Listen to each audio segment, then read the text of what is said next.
Good morning, everyone. Good morning and welcome here. Welcome. So, dear humans,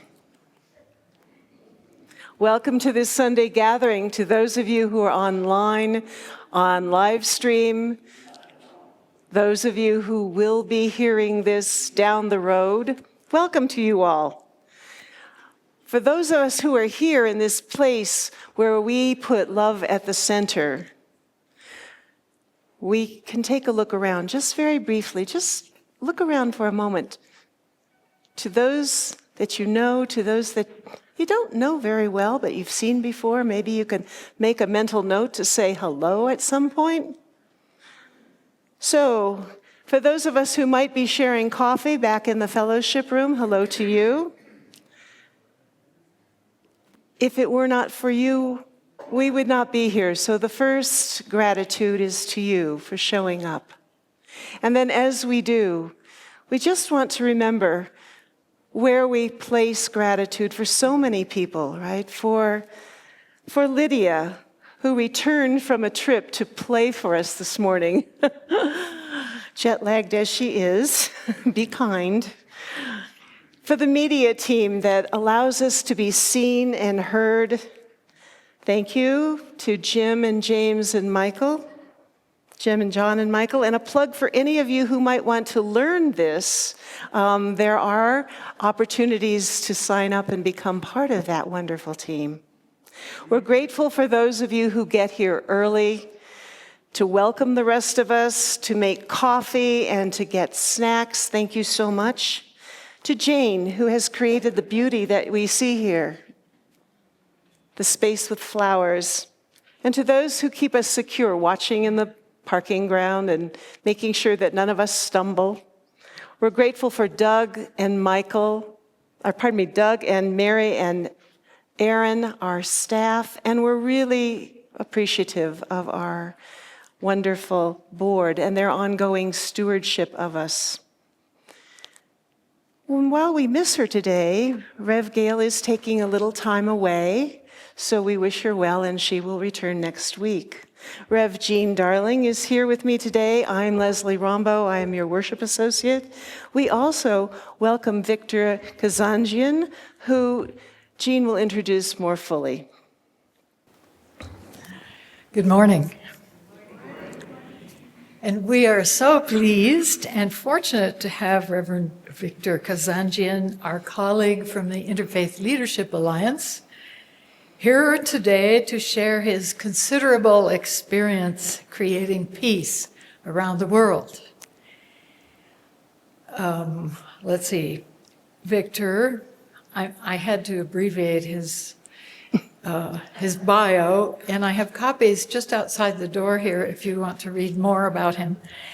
He spent 40 years of leadership and service as a community organizer, Episcopal priest, college dean, and executive director of an international interfaith human rights organization. He brought Wellesley students to India to study Gandhian grassroots organizing and taught peace studies there.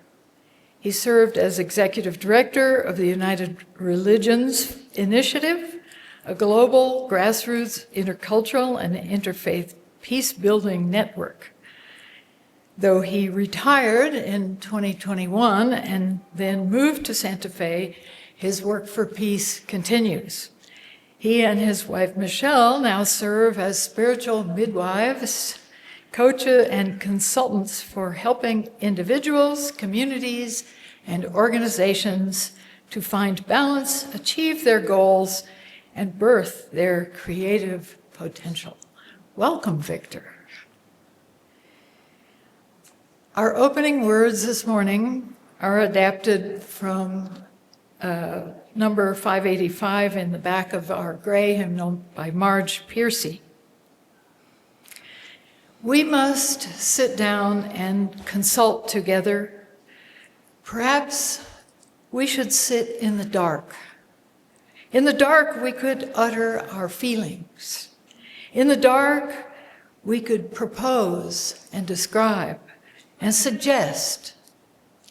In the dark, we could not see who speaks, and only the words would say what they say, thus saying what we feel and what we want, what we fear for ourselves and each other into the dark. Perhaps we could begin to listen. After each speaks, they will say a ritual phrase. It is not I who speaks, but the wind. Wind blows through me. Long after me is the wind. And I invite you to join me in singing number 1026 in your teal hymnal, If Every Woman in the World.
True. We light our chalice today and invite you who are at home to light yours as well. We're mindful of our foundational September theme of belonging, which we're still in, and of the Jewish New Year, may it be sweet, of the equinox's balance, light and dark, and our focus today on peace. Hear this invocation and see how it resonates within you. When you see me, I feel seen. I experience welcome. When I feel that I am welcomed, I experience ease. When I am at ease, I experience a sense of peace. In peace, we belong.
first of a series of readings from the world religions, from Taoism, from the Tao Te Ching.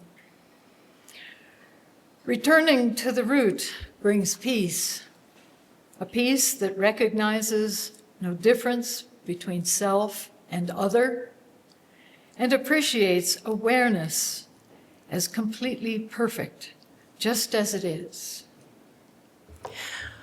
From the Vedas of Hinduism, be united, be in harmony, in affection, radiant with kindly thought. United have I made your minds, your ordinances, your hearts. From Buddhism, the person who experiences the unity of life sees their own self in all beings. From the book of Genesis in Judaism, Elohim said, "Let us make humanity with our image and likeness." Elohim created humanity with Elohim's image. In the image of Elohim, Elohim created. Male and female, Elohim created them. From the book of Acts, Christianity. From one ancestor, God made all the nations to inhabit the whole earth, and God allotted the times of their existence and the boundaries of the places where they would live, so that they would search for God and perhaps feel their way toward God and find God. For God is not far from each of us, for in God we live and move and have our being. From Islam, Surah 49, O humankind, we created you from a single pair of a male and a female, and made you into nations and tribes that you might get to know one another. From the Native American tradition, Black Elk. And I was standing on the highest mountain of them all, and round about beneath me was the whole hoop of the world. From the Sikh tradition, same are the temple and the mosque, and same are the forms of worship therein. All human beings are one, though apparently many realize, therefore, the essential unity of humankind. From the Baha'i faith, all are servants of one God, belong to one humankind, inhabit the same globe, are sheltered beneath the overshadowing dome of heaven, and submerged in the sea of divine mercy. And from the UU 2010 Statement of Conscience, our Universalist faith in the oneness of the whole human family teaches us that peace is necessary. Our Unitarian faith in the sacred potential of each person, teaches us that peace is possible. Peace, Shanti, Shalom, Salam, Walakhonta, may peace be with you. For thousands of years, the teachings of all wisdom traditions are clear. Humanity is one. All life is one. All are in God's image. There is no difference between self and other. And yet, for thousands of years, humans have broken that vision of peaceful coexistence and waged war against each other in an orgy of violence, both personal and political. As a child, I grew up as one among many. It was not unusual when at my grandparents' dining table to be surrounded by people of a wide variety of beliefs and backgrounds. Among their friends typically were Christians and Jews, Muslims and Hindus, Buddhists and humanists, tribal folk from around the world. This was my world. This was my normal.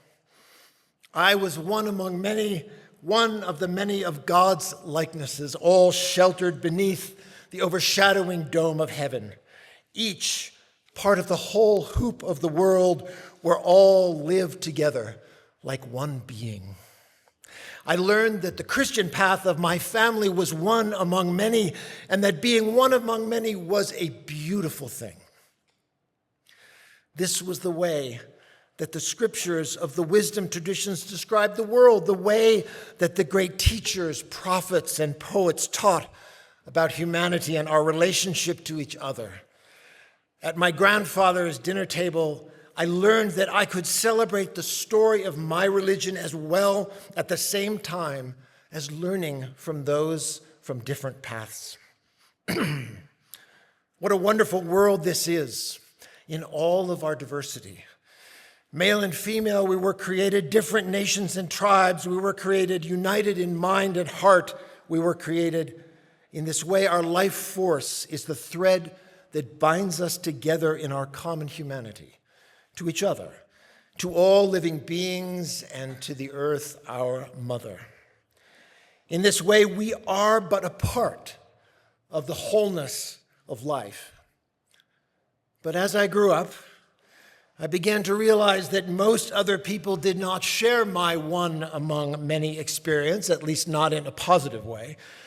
They did not see themselves as parts of the nations and tribes created all in God's image, did not feel that connection to the wholeness at the heart of humanity.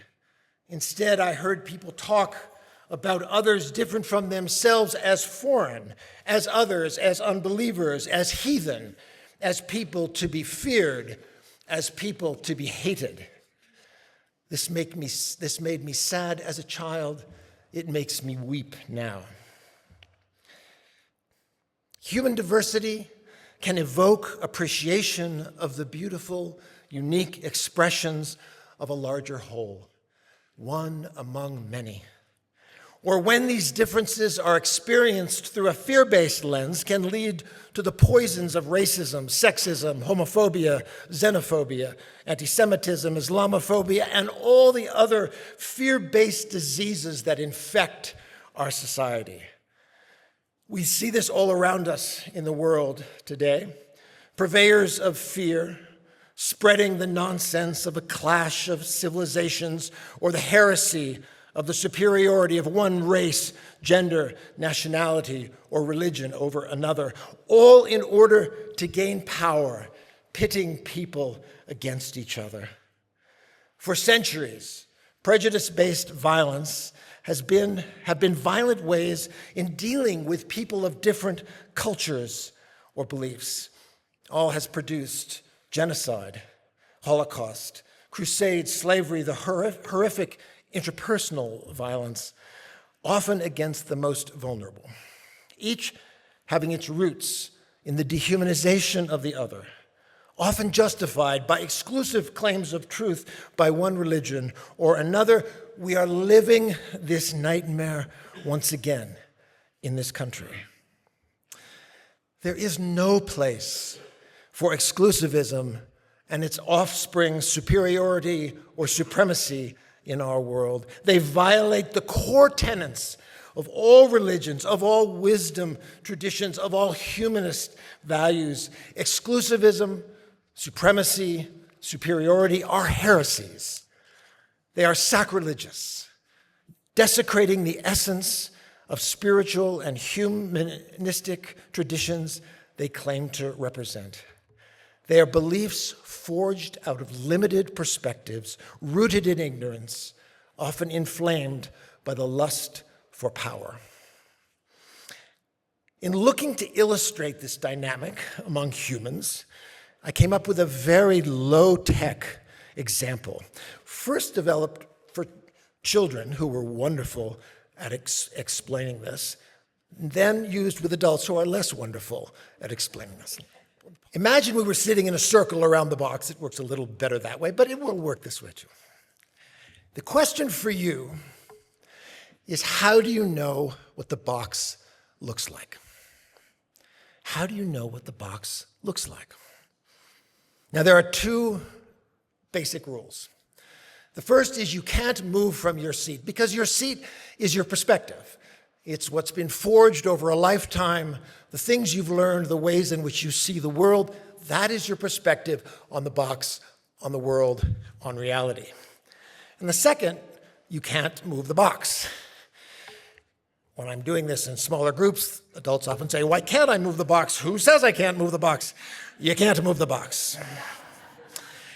So from your perspective, how do you know what the box looks like? Any ideas? A white rectangle. It looks like a what rectangle? A gray square. Great. It's a gray square. That's what the box looks like, a gray square. How do you know what the whole box looks like?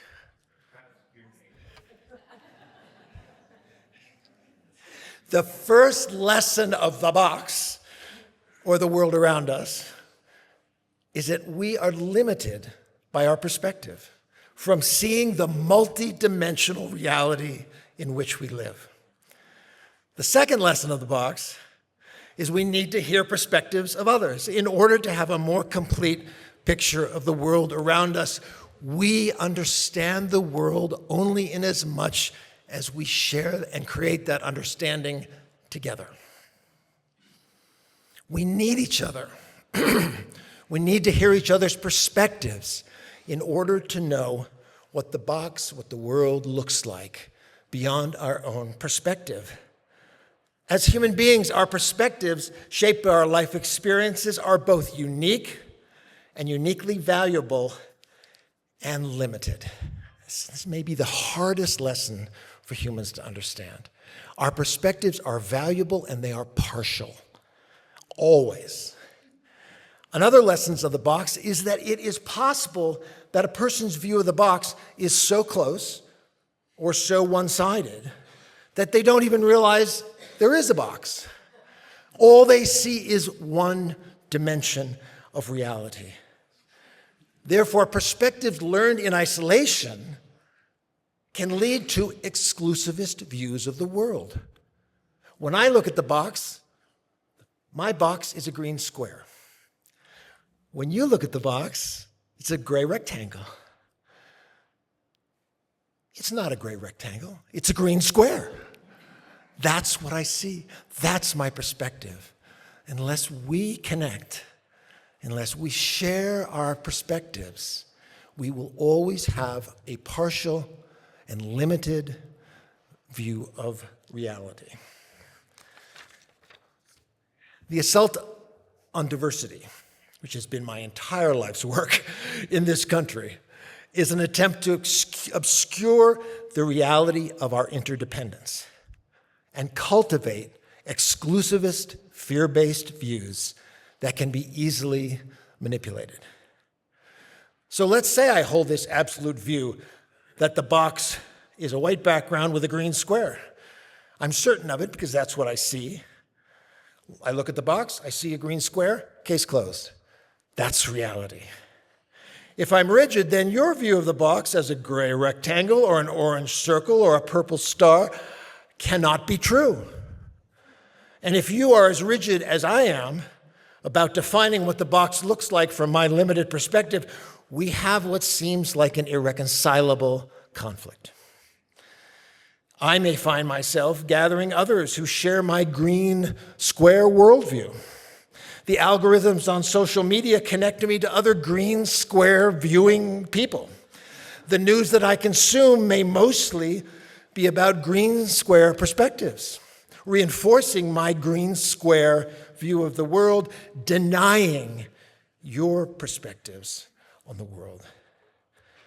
Those of us with the green square perspective may believe that our worldview is the only truth. We may create theories and theologies to justify our green square perspective and superiority, knowing through empirical evidence that the green square perspective is the only true worldview, and that the others, those orange and purple and gray people who in their ignorance are unable to appreciate the green square perspective on the world. whether it be culture, family, gender, race, religion, political alliance, or whatever aspect or aspects of our story define our worldview.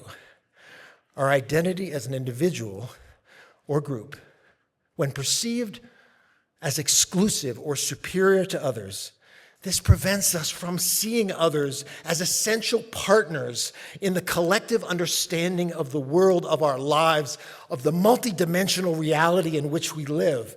If our perspectives are so limited by our own experience that we see only our particular view, if our identities are forged around this single aspect of who we think we are, we live in isolation, cut off from the power of the deeper awareness of our interdependence. United, I have made your hearts. All human beings are one, belonging to one humankind. The oneness of the human family teaches us that peace, true peace, peace through interdependence is necessary. Every week, we reflect on these stones together. The mountain stone reminds us that we live on the ancestral homeland of the Tewa-speaking people, Ogapoge, and we are grateful for the wisdom we are learning from them. The geode reminds us that though we may perceive the world to be harsh and closed, every person holds a treasure of peace within. We work to awaken that peace and work for a peace-filled world.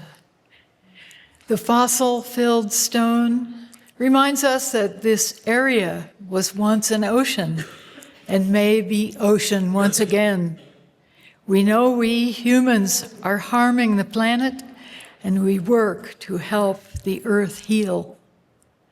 The banded stone reminds us that though we seem to be divided, we are held together by our common humanity, and we work to support the practices of democracy.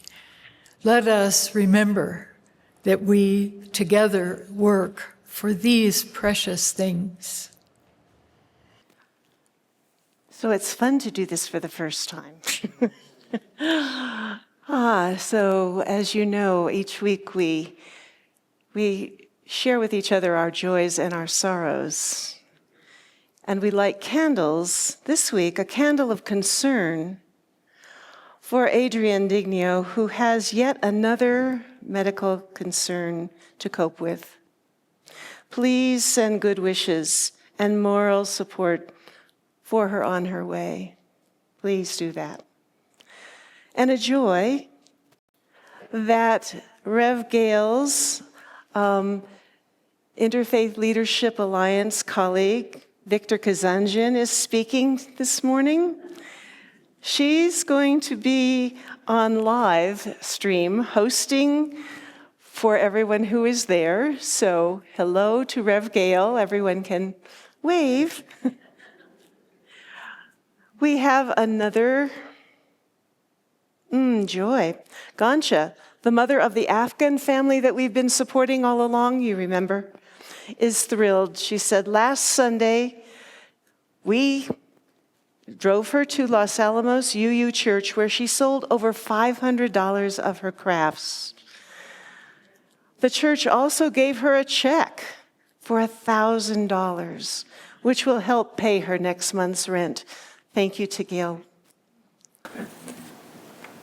Let me add, if I could, she recently got her driver's license, with her picture and everything. And the other issue, I just found out, oh, this is probably off. No, it's on. It's on. Her husband he found out that he was not allowed to work here. His visa does not permit it, which is strange. They should have their green cards. They don't have them yet. It's been over 3 years. So both joys and concerns. From Elizabeth, a joy and a concern about Mary Nykirk. I'm going to Fiesta Wellness and Rehabilitation in Albuquerque. It's right next to the balloon park, so she'll get to see the whole fiesta. And we have birthdays this week. Ron Martin, Sarah McDougall, Roberta, and Jim Kramer. Help celebrate their birthdays this week when you see them. Say hello. Happy birthday to all of you. Connie Deschamps said I don't know what the PEC is. Oh, the endowment is very happy to report another bequest, this time from a longtime member, Bill Austin, for almost $65,000. We miss Bill and thank him and his estate for this amazing gift. And as Gail always says, and it is true, we always get visitors to UU Santa Fe, and if you are brave enough to wave when I call your name, that's great, and if you don't, people may seek you out because we might not know you. So, Oliver Miller, Dominique's stepson, hello, from Berlin, Germany. Welcome. Nancy Trotter and Len Schreiner, hello, from Rowe, New Mexico. Aaron Brunson from Midland, Texas, hello. And Aubrey Willett and Tyler White from Santa Fe, welcome.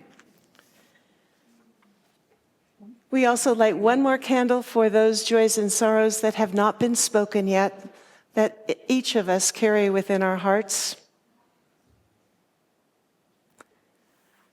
And we will then, I believe, sing Spirit of Life.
I invite you to close your eyes, if you would, and to sit with your back straight and your feet grounded.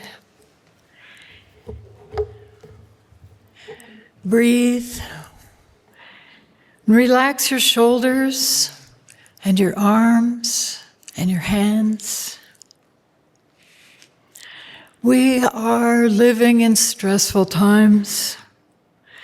We are bombarded with disturbing pictures, with bad news continually. And it seems that we're being asked to carry the troubles of the world on our shoulders. Let us let go of those things. Let us breathe. Excuse me. Let us breathe in peace.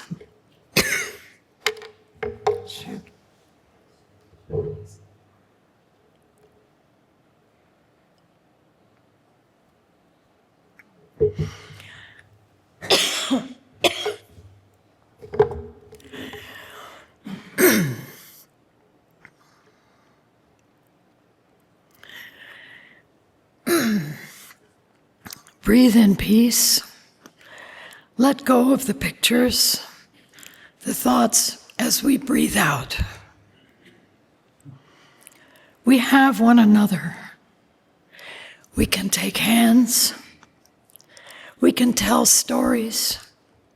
We can dance together. We can cry on each other's shoulders. We can laugh. We can take delight in children's faces. We can sing. Let us find what is beautiful in our lives, but also let us refuse to accept what is unacceptable. In doing so, we can also find joy in that refusing when we do it with others. Let us breathe in courage and breathe out fear.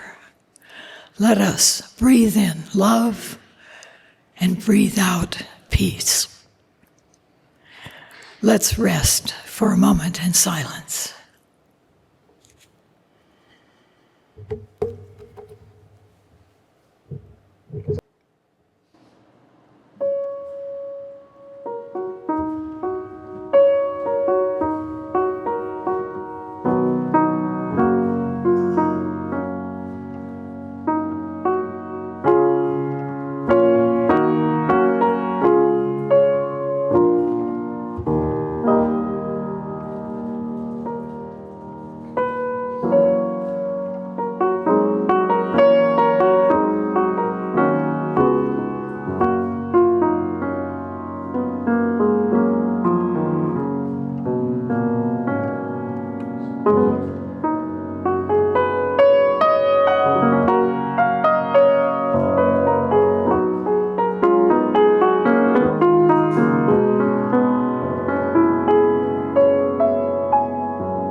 Thank you, Lydia. Beautiful.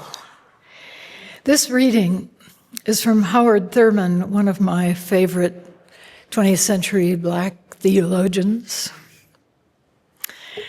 There is a sense of wholeness at the core of humanity that must abound in all we do, that marks with reverence our every step, that has its sway when all else fails, that wearies out all evil things, that warms the depths of frozen fears, making friend of foe, and lasts beyond the living and the dead, beyond the goals of peace, the ends of war. This we seek through all our years, to be complete and of one piece within and without.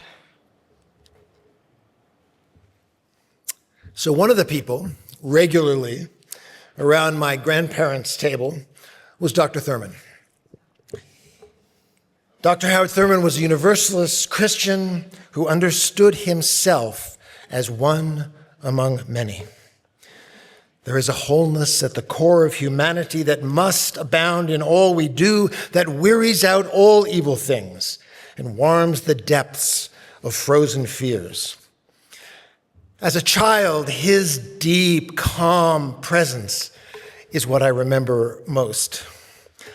As an adult, I poured through his writings, soaking in his universalist perspective, his refusal to accept supremacies and superiorities, his translation of spiritual texts into a language of love, a language of hope for humanity, and his belief in the wholeness that lies at the core of all that is.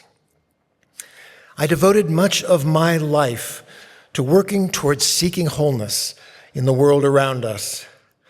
And in my travels, I have been so inspired by the commitment of so many people of all beliefs all over the world to nurture that wholeness, to nurture peace in their communities, and find love for one another and hope through one another, despite living through horrific trials and tribulations. So why, if it is this wholeness, this peace that people most desire, is the world trapped in this constant, ongoing cycle of violence? As we saw in the box exercise, when the limits of our perspectives are not acknowledged, and if these attitudes formed in isolation remain unexamined, they can form the basis of unconscious bias and the prejudices that so often follow. Thus, our lives can become separated from others, and the life force energy that connects us severed. In a letter attributed to Albert Einstein, it is said that he wrote to a friend who had just lost a child, "A human being is part of the whole.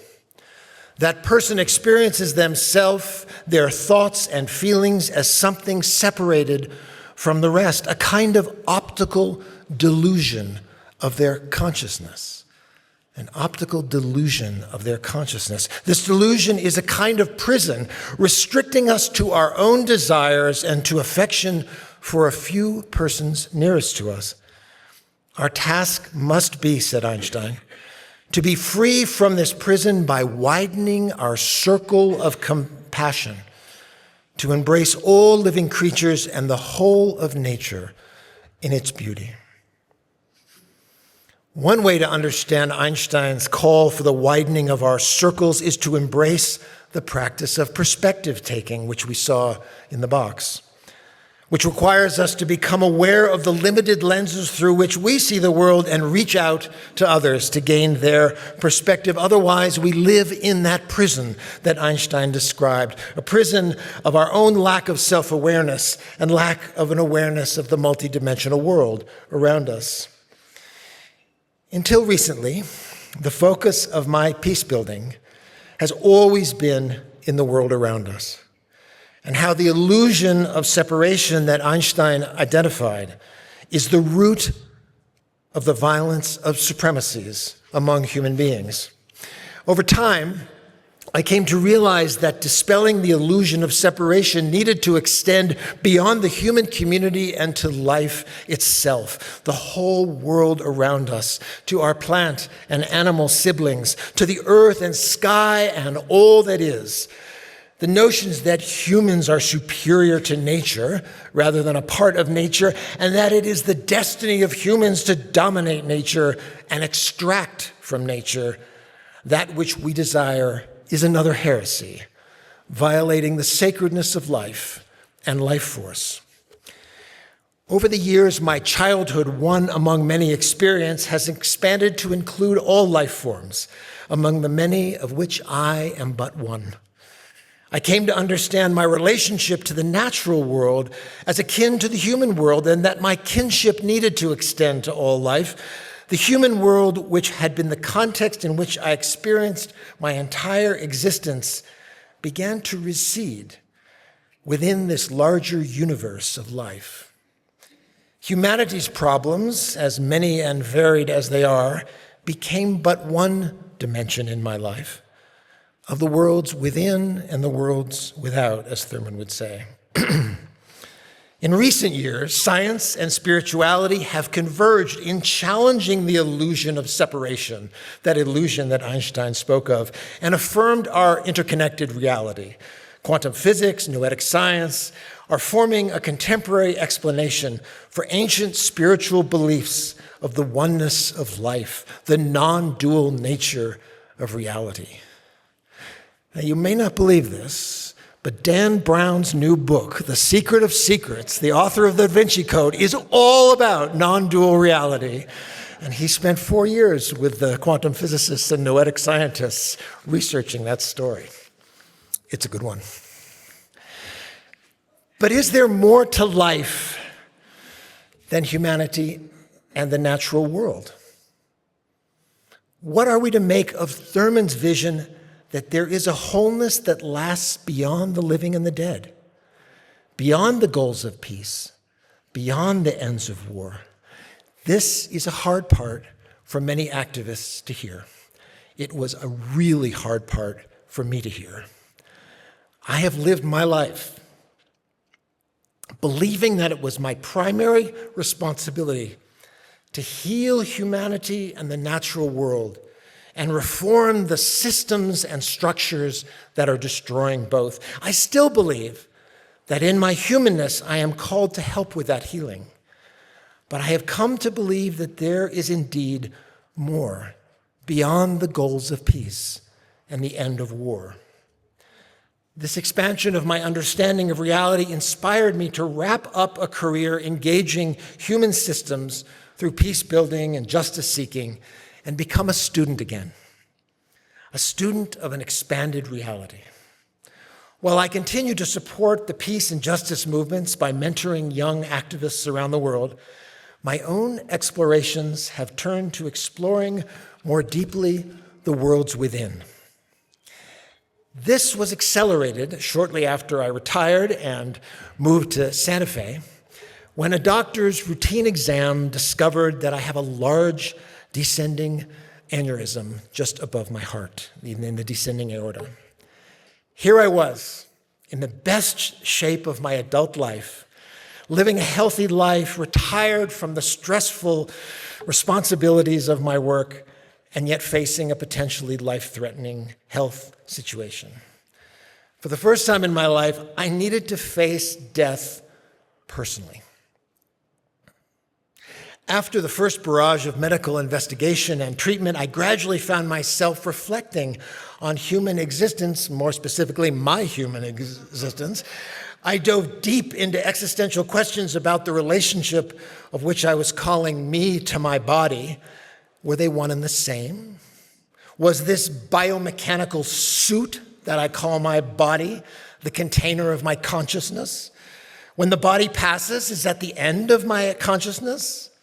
What if the life force energy that animates this body is not confined to this body? I read and reflected and occasionally shared my thoughts with very confused friends.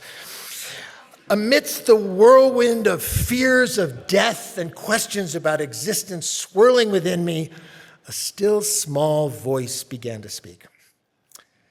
As family and friends became focused on my healing, I became fascinated with my death. My wife loved that part. I began to sense a consciousness in me that was not constricted to my body. I began to feel liberated from the constraints of my body, but not just my body, also from the human systems around me, particularly the political world that screams for our attention, often like a 2-year-old having a bad day. The cacophony of noise around me and within me began to recede. Things inside me got really quiet. I found myself craving silence and contemplation, and where better to do that than Santa Fe? Was I withdrawing from the world? Was I giving up? Had I lost my faith? Or was I balancing something in me, seeking ultimately to be complete and of one piece, within and without? In the months and now years that followed, I found myself seeking not to withdraw from the world, but to expand my world in the ways that Einstein suggested.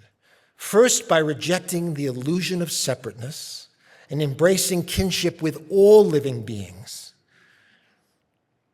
Then, by experiencing consciousness beyond the body, a consciousness or wholeness that lasts beyond the living and the dead, a consciousness that connects everything that is or was or will be, a consciousness that seeks a deep and abiding peace, a consciousness that seeks to be complete and of one piece within and without.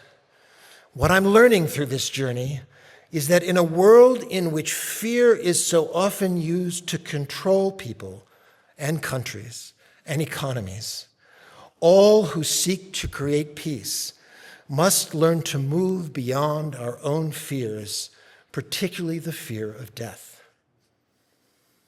When we are captured in fear, our days are often numbed. Our feelings, Michael helped me with this actually this morning when we were talking before the service. Our feelings begin to recede.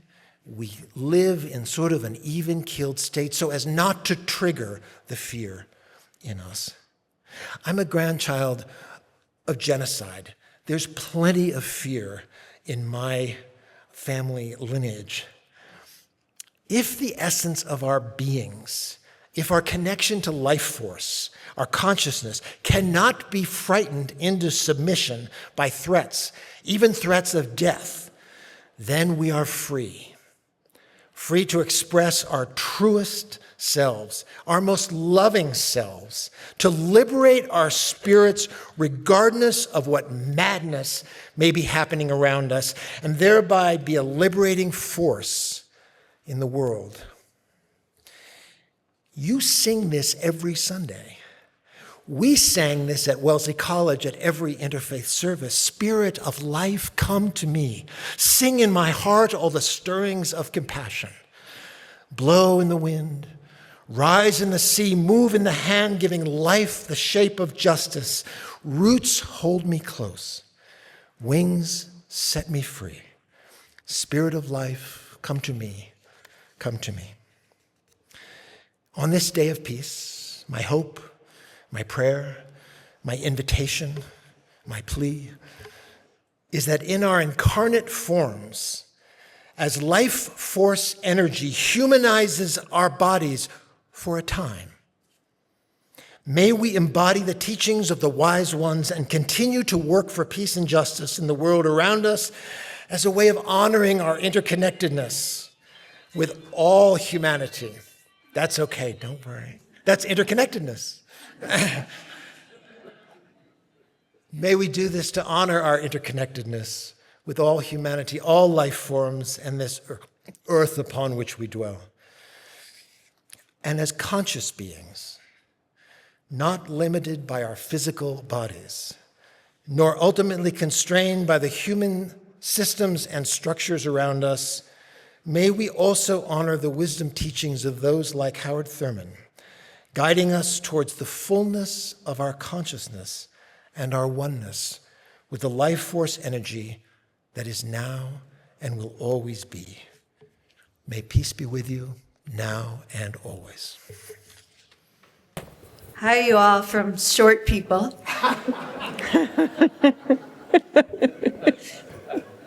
Good morning. My name is Sue Gee. And I'm Diane Brown. We're here to bring you an update on the activities of the UU Women's Fellowship. Since we last spoke, UUWF has made charitable contributions to organizations that serve women and children.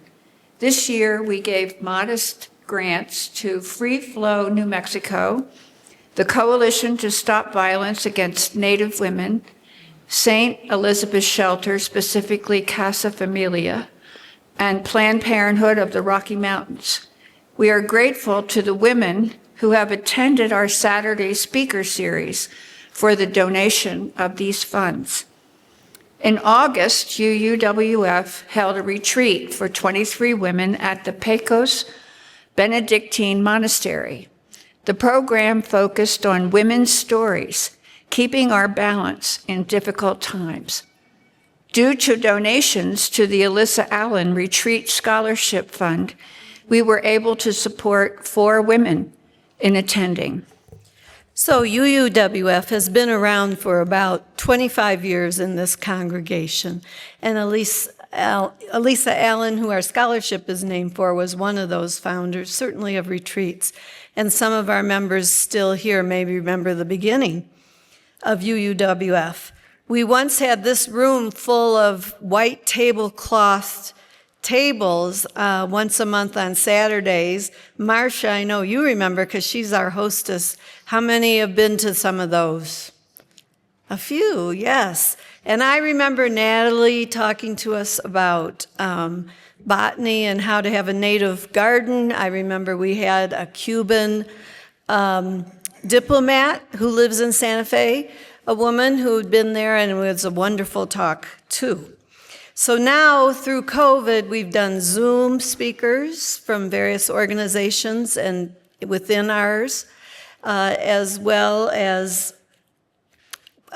now in person in Fellowship Hall on the second Saturday of every month, well, September through May. September through May, we have second Saturday, 11 a.m. speakers, usually a woman who has something great to say.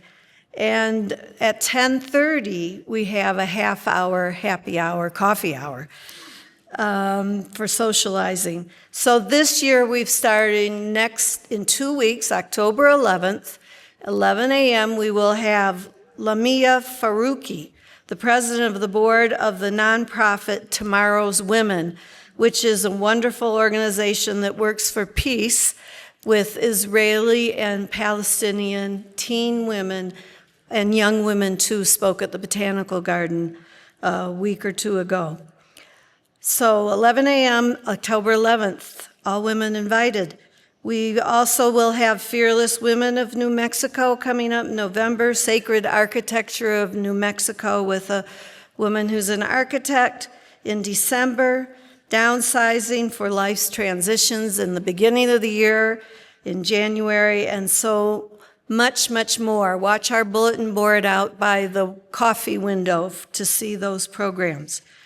And lastly, officially, I'm not part of UUWF perhaps any longer, but I believe started by UUWF, is our Women's Book Club, which meets the first Monday of every month at 1:15 in our library down that hall.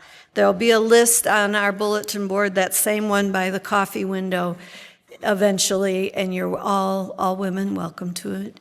Join. I always feel I need to say there is a men's group too. So Rob Morgan, I don't see you, but Tuesdays once a month, I believe they meet. Thank you all. Thank you, Diane. And now we are asking for your offertory, for your offering, your generous funds that you donate to UU Santa Fe are part of how we can provide not only programs for women and men, but programs for justice, peace, for democracy, for many of the wonderful programs that are here at UU Santa Fe.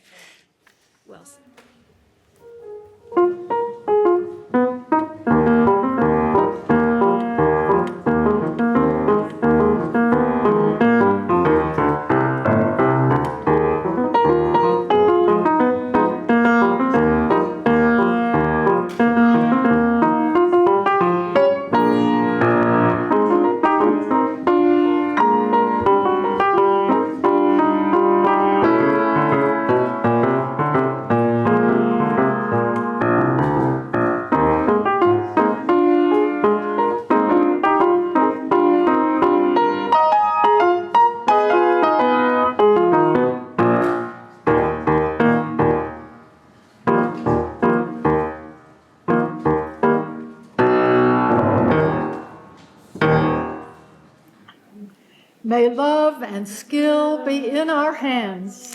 May love and skill be in our hands. May love and courage fill our hearts. May love and courage fill our hearts.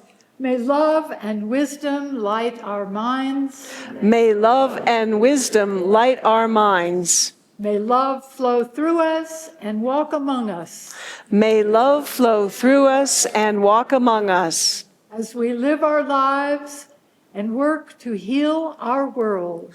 as we live our lives and work to heal our world. Amen, shalom, namaste, blessed be, assalamu alaikum, ashe, aho. Aho.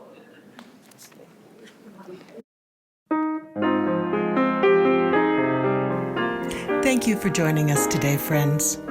We hope that you enjoyed today's service. Please take a little time and explore our website and visit our online welcome table if you'd like to know more about us. Otherwise, we'll see you next Sunday morning. Stay in touch and be well.